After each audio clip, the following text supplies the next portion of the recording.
If only you knew how hard it was.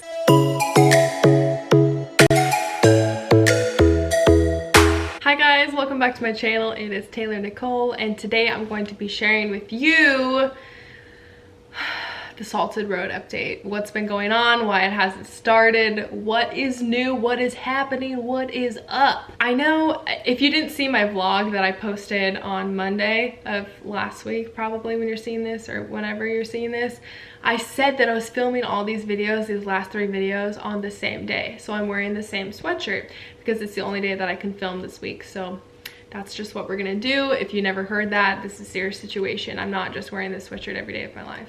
Kind of am, but not every single day. Basically, the update with Salted Road, because I know a lot of you are here to be informed and interested in like the coffee business and that whole process, that whole journey and everything. And I know it's really unique to like put it out there when nothing's actually started yet. And in some ways, this is probably gonna be a pretty long video. To be honest, you might wanna like grab a little snack or a drink or something right now. I'm gonna give you a second, go do that, pause the video, go grab a snack, because I'm gonna be very chatty and I honestly don't have a lot of notes because I'm just gonna talk and explain it to you and be really honest with you about the situation and how stressful it is and that. First of all, if this is the first time you're hearing about this coffee business I'm trying to start, I would recommend that you go watch a Salted Road video and what that is about, so you are caught up with everything. Otherwise, none of this is gonna make sense to you. And for those of you that have been asking me a lot of questions, I've had a lot of people message me and they're like, hey, I thought you were starting a business, like what's happened with that? And boy, is it a long story. I'm not interested in texting it. I'm not interested in DMing that. Like, it's just too much to explain. And it's kind of a discouraging process, and I'm still working on it because I believe in not giving up on things when they get hard. So I'm still working on it. So last year, I was really planning on opening by last summer of 2017. And I had this guy in mind we were gonna use as a contractor. We wanted to custom build this thing, and we had the money for it, like for a certain budget, obviously. And apparently, I don't want to go too much in detail about the first contractor. He is a friend of ours, and he's from our church, and he's really good at what he does. I just broke the pen.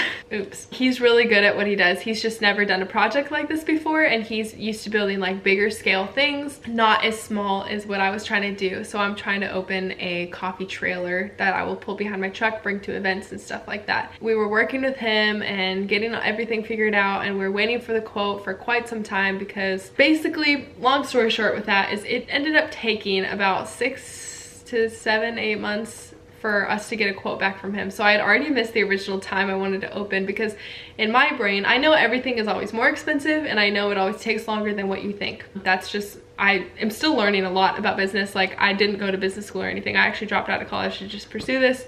And if you have opinions about that, I don't care, because that's just what I chose to do. It was the best for me because I didn't want to put myself in debt just going to school for something I could just figure out hands-on. So I decided to just go for it and learn as I go, which honestly has been so much better because I've really just been learning as I go, and I've learned so much just from asking. Like, my dad has been helping me a lot, and he's like super knowledgeable in the business aspect with finances and all that stuff. So he's been helping me every step of the way. So when I say we, that's who I'm referring to, is me and my dad, because he's kind of like the mentor through this whole process. I wanted to start by the summer, and I thought that the quote would take like a couple weeks max, like not very long. And I thought that it would start to build, and it would take maybe 2-3 months to build, and I had given probably 5 to 6 months for this whole process to be done, when I thought it would really be done in like 4. So I was like, hey, 6 months is generous. And then I was like, at most, it'll be open by August. It'll only take 8 months. That's just what I thought. And boy, was I wrong. It literally took until like July to even get a quote, and basically this guy's quote was like 4 times our budget. So that was a huge bummer, because I was really excited about the plans we had come up with. It was gonna be like my dream. Like, it would have looked so good. And I was even like trying to be minimal with it. Like, it's just expensive trying to start a business. And the reason I'm being so open and honest with people about this business is because I think a lot of people just like lightly talk about like, oh my gosh, I started a business. And I guess it depends on what kind of business you're doing, but they're like, you just hustle and grind every day and like it'll work out. But like, there are so many complications, there's so many laws, there's so many like logistics that you just don't know about and you're not aware of. And so that's why I'm trying to be really open with it, because I want people to be part of the process. A lot of people think I'm just not doing anything, which is also like the most frustrating thing to hear, because I'm working on it, but it's like I'm waiting on the state to reply, I'm waiting on a contractor, I'm waiting on an engineer to reply. Like I'm always waiting for something else, and you can't really move forward until these steps have gone through the process. And then you might even get to the end of working with that contractor and be like, oh, it's not gonna work out, so I just wasted 8 months. So basically, obviously we couldn't afford that. I'm not sure why it took so long to get that quote and everything, but I was upset about it. But I was like, you know, I'm just gonna pick myself back up and find a new contractor. We're gonna find a new company, just keep rolling with it. Like there's no way it would be that easy that it would work on the first person. Obviously, when you are going to start a business, like you have a certain idea of like the kind of culture you want to have, what you want to portray yourself as, like the way you want to present yourself to the world as a business. You don't want to look like everyone else. Like you want to look different. You want to have a certain look about your business that's different than other people. So I was really picky about the style that I wanted. I now knew that I couldn't afford to just custom build the whole thing. That was way too expensive, and honestly wasn't even worth the money, because if I wanted to resell one day, no one would buy it. It just was too expensive. I decided to go with this company in another state that built fiberglass trailers, which seemed awesome. Their budget was like only a little bit above what we wanted to spend, but we could make it work. We would have just made sacrifices, I guess, in other areas, and it was awesome. I was really excited about it, and since I'd already been through the process with the first contractor, I kind of knew what to expect. I knew what to tell him.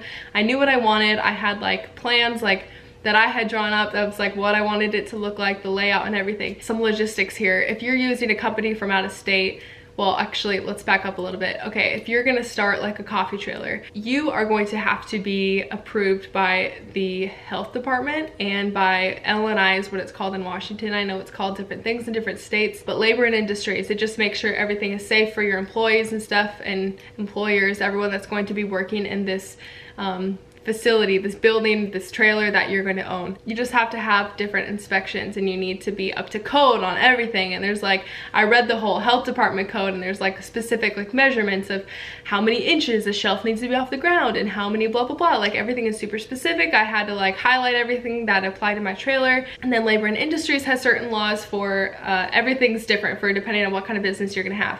So for the mobile business, they have different rules and regulations, obviously. So I had highlighted all those. I had all those on my computer. I sent them over to the company in Ohio because their regulations are different than Washington's. Come to find out, Washington is a pain in the butt, and they make things very hard for you, apparently. Wish I could move, but I can't, so I just have to figure out another way to do it.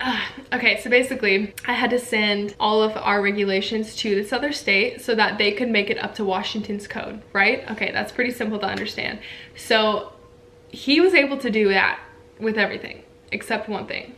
There was one thing that was a problem, because they were working with fiberglass trailers, which are super nice, they're super lightweight, they look good, they're sleek, they're clean, but they work with molds, which means you can't make a lot of changes to like structural things. And they've had this company, I think, for about 15 years. They were super helpful. I loved working with them. I was really excited about them. After being discouraged from the first contractor, I was like, this is gonna work. Like, I'm super excited. They look really good. It's in our budget. We can make it work, all this stuff. And then he was like, but one problem. He emailed me like the final draw up plans that we had right before we were about to actually like go with him and start building. And he said, I can't make the door, the egress door, which is the door that you go in and out of for the trailer. There's only one entrance. He said, I can't make that up to code for Washington. And I was like, oh.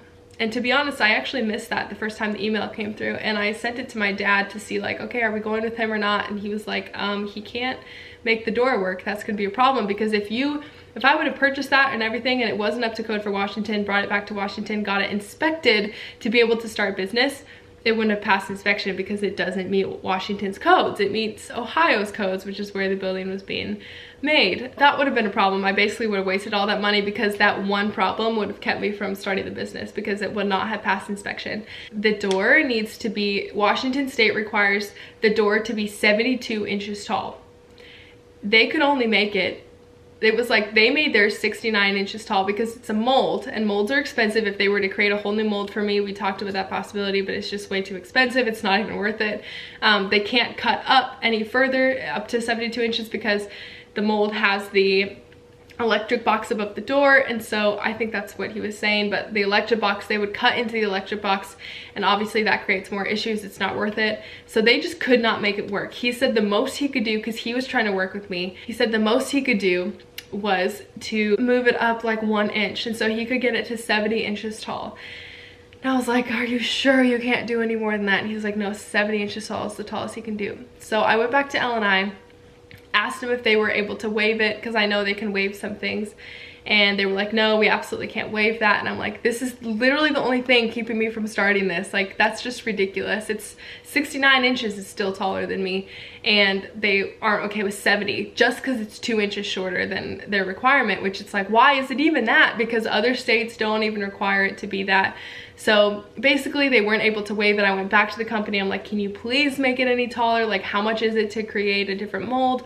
All this stuff. And he's like, no, I can't, I'm sorry. And they were even saying, out of all the states that they've worked with, like multiple states, for 15 years, he said he's never had anyone have an issue with the height of the door. And I was like, so it's just Washington? And he's like, it must be. And I'm like, wow. Why? Like, why? So this is just the reality. Like, it's just crazy, because that became the only reason I couldn't use that company. We could not make it work. And so that was really frustrating, because I went from like the first contractor being 4 times my budget, where I was like, wow, that's way too much money, we can't even afford that, we're not even gonna go that direction, to the second contractor, literally 2 inches. Literally 2 inches is what kept me from using that guy. And everything else was perfect. I was so excited about that. So that was a really big bummer. I was really discouraged, because I really felt like it was going somewhere. I was really excited, like financially, like we have what we need, the budget that, well, apparently you need more, but it's like, it's not even worth that much to like custom build a thing like that. I'm ready to start. I have like other things in place. I know what roaster I want, I know what products I want, I know what machines I want, but I just can't freaking get this like contractor thing to work out. And so basically it's not impossible. There's other people that have, I'm part of the Food Truck Association of Washington State, and so I see everything that's going on in that, and it's possible, like it's able to work. But the thing is I was trying to portray myself differently than what most people are doing in the industry right now in Washington State. So far, most of the companies, all the trailers and trucks look the same. They're all like that same aluminum trailer, with like a wrap on the outside of whatever their business is, and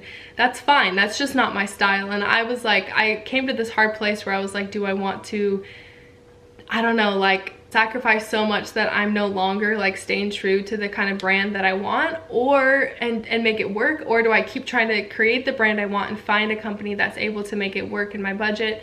So that's what I'm doing right now. I'm really like, I have about 3 companies right now that I have found. One of them is actually 3. They're all in Washington State. So I decided like, I'm not gonna work with people out of the state anymore, because that was just complicated. That company was amazing though. Like, they were super, super helpful, and they tried to accommodate for everything. They just could not make that one thing work. And that was really a big bummer. But I decided to only work in the state now, so I have 3 different contractors that I am considering and going to compare quotes on. I haven't had the time to call them yet, because I was at work when they called me. So that's super hard to like manage all that stuff, because I'm like still working part-time, and I'm like making YouTube stuff, like, but this is why I'm doing it once a week, because then I'm also starting another part-time job tomorrow where I'm gonna help my friend clean. In the meantime, I'm trying to start a business, but the hard thing is like, I miss calls from people because like I'm at work or whatever. So it's just been kind of tough, and it's hard when people don't understand the reality of it, and they're like, oh, are you not doing anything? Like, why isn't your business started? I thought you already started it. And I'm like, if only you knew how hard it was. Like, and it's discouraging because it's nothing I did. And I was really, really discouraged for a while, and I actually started like looking to jobs, like other jobs. I'm like, maybe I just get a freaking full-time job somewhere, like screw this entrepreneurship stuff. It's just, it's hard, and it's discouraging, because when it doesn't work out, then you're like, why? Like, why can't it just work out?